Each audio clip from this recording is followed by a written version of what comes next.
बच्चों, आज मैंने व्हाट्सएप में प्रश्न किया था आपसे कि देशी व्यापार क्या होता है, विदेशी व्यापार क्या होता है। सभी बच्चों ने अपने मन से प्रयास किया। 2 या 4 बच्चों ने ही जवाब दिए। ऐसा नहीं, सभी बच्चों को खुलकर जवाब देना चाहिए।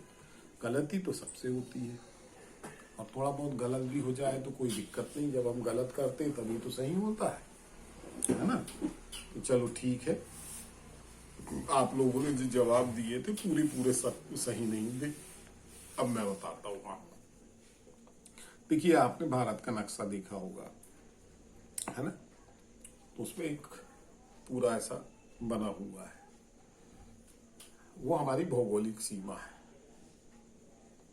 उस भौगोलिक सीमा के बाद चाइना लग जाता है, भौगोलिक सीमा के बाद नेपाल लग जाता है ना। पाकिस्तान लग जाता है, बर्मा देश लग जाता है। तो कहने का मतलब ये है कि देशी व्यापार से आशय एक देश की भौगोलिक सीमा के अंदर किए जाने वाले व्यापार को देशी व्यापार कहते हैं। ये इसकी सही परिभाषा होगी। अब उदाहरण में भी आपने जो उदाहरण बताना है वो आप बता सकते हैं। मध्य प्रदेश और पंजाब के बीच में व्यापार हो रहा है, या मध्य प्रदेश और महाराष्ट्र के बीच में व्यापार हो रहा है, महाराष्ट्र या दिल्ली के बीच में व्यापार हो रहा है, तो ये देशी व्यापार कहलाएगा। ये थोड़ा सा आपको ध्यान रखना पड़ेगा, है ना।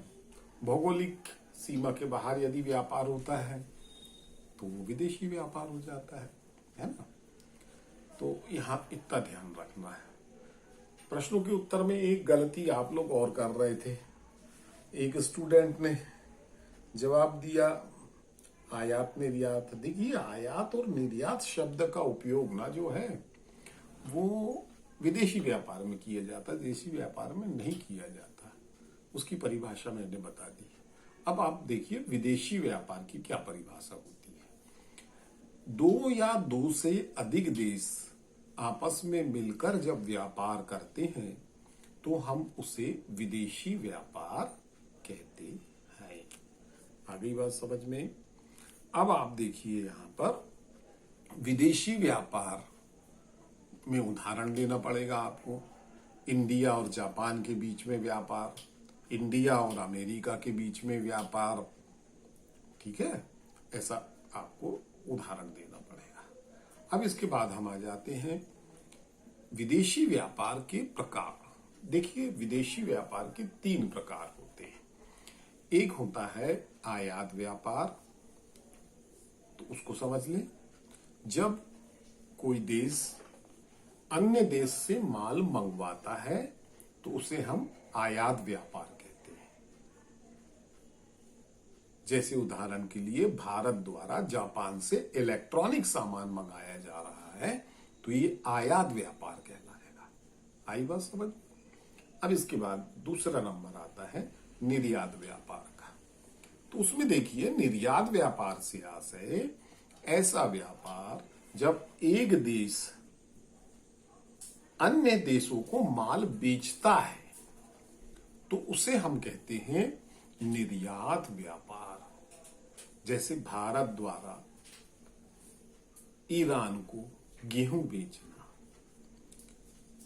भारत द्वारा अमेरिका को मसाले बेचना, भारत द्वारा फ्रांस को कपड़े बेचना, तो ये कौन सा व्यापार कहलाएगा बेटे? ये कहलाएगा निर्यात व्यापार। आसानी से समझ में आया होगा आपको। नंबर 3 पॉइंट आता है पुनर्निर्यात व्यापार। अच्छे से ध्यान रखना, ये परीक्षा में पूछा भी जाता है। ये प्रश्न ही पूछा जाता है कि विदेशी व्यापार के प्रकार बताइए। पुनर्निर्यात व्यापार, पुनर् माने फिर से निर्यात करना। अब इसकी परिभाषा क्या होती है? जब एक देश किसी अन्य देश से माल मंगवाता है और उस माल को फिर से तैयार करके अन्य किसी देश को बेच देता है। तो इसे हम कहते हैं पुनर्निर्यात व्यापार। अच्छे से समझ लीजिए। जैसे श्रीलंका से भारत कच्चे काजू मंगवाता है, फिर उसके प्रोसेसिंग होती है, उसके छिलके उतारे जाते हैं और टॉप क्वालिटी का माल बना के फिर अन्य देशों को इंडिया काजू बेचता है। तो इस तरीके से आपके समझ में आया होगा कि पुनर्निर्यात व्यापार क्या होता है। तो यहां पर आपको मैंने जो बताया, आयात व्यापार, निर्यात व्यापार और पुनर्निर्यात व्यापार।